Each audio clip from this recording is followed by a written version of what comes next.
একটা ভালো সিদ্ধান্ত যে গাজায় 200 সেনা মোতায়েন করবে যুক্তরাষ্ট্র। যুক্তরাষ্ট্র সেনা মোতায়েন করলে এটা একটু দিক দিয়ে ভালো যে গাজার ভেতরে যদি 200 সেনা থাকে তাহলে ইসরায়েল চট করে সেখানে হামলা চালাবে, ক্ষেপণাস্ত্র হামলা চালাবে বা ধ্বংসযোগ্য করবে, এটা হয়তো নিয়ন্ত্রণ করা যাবে। গাজায় যৌথ টাস্ক ফোর্সের অংশ হিসাবে 200 সেনা মোতায়েন করবে যুক্তরাষ্ট্র। তবে আলাদা করে কোনো মার্কিন সেনা গাজার ভেতরে মোতায়েন করা হবে না, আলাদা না, টাস্ক ফোর্স অর্থাৎ আরো সৈন্যরা থাকবে, পশ্চিমা সৈন্যরা থাকবে, তাদের সাথে থাকবে তারা।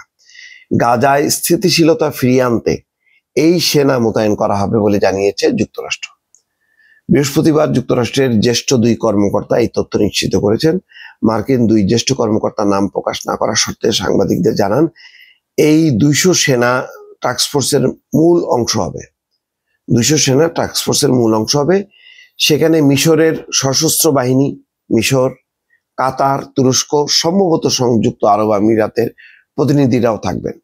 মিশরের পর্যটন শহর শারম আল শেখে চলমান আলোচনার 3য় দিনে গত বুধবার যুদ্ধবিরতিতে রাজি হয় হামাস এবং ইসরায়েল। এতে মধ্যস্থতাকারী হিসেবে রয়েছে যুক্তরাষ্ট্র, কাতার, মিশর এবং তুরস্ক। চুক্তি অনুযায়ী গাজায় সংঘাত বন্ধের পাশাপাশি বন্দি বিনিময় করবে দুই পক্ষ।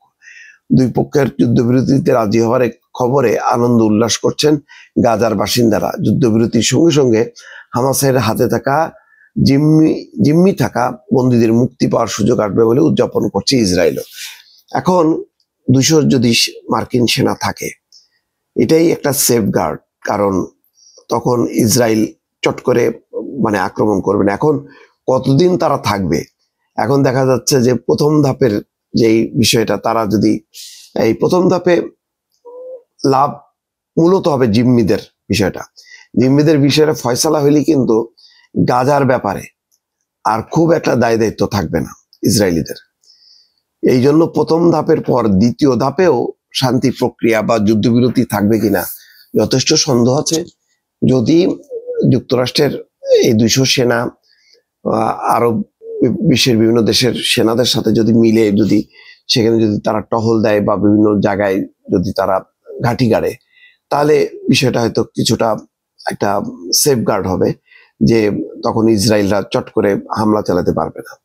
এটা একটা ভরসা, কিন্তু এইটা কতখানি টেকসই হবে, কারণ এটা মনে করার কোনো কারণ নেই যে আমেরিকা ইসরায়েলের স্বার্থের বাইরে থাকবে। তো ইসরায়েল যখন মনে করবে যে না, তাদের স্বার্থ উদ্ধার হয়েছে, তখন হয়তো আমেরিকার সৈন্যরাও বলবে যে না, আমাদের কাজ শেষ হয়ে গেছে, আমরা উইথড্র করে নিলাম। এরকম ঘটনাও কিন্তু অস্বাভাবিক না, কারণ অতীতে বারবার কিন্তু যে বিশ্বাসভঙ্গের বিষয়টা, সেটা আসছে কিন্তু ইসরায়েলের কাছ থেকে। যেমন প্রথমবার যখন নাকি যুদ্ধবিরতি ভঙ্গ করলো, এটা একতরফা পাবে, এমন কোনো ঘটনা ঘটেনি। বন্দি বিনিময় চলতেছে, হঠাৎ করে সেটা থেমে গেল, হঠাৎ করে আক্রমণ শুরু করলো এবং কোনো কারণ ছিল না যে কি কারণে ইসরায়েলেই যুদ্ধবিরতিটা ভাঙলো। তো এইবারও তেমন হয়তো কোনো কারণ নেই, হয়তো যে কোনো একটা ছুতা দিয়ে সেটা ভাঙতে পারে।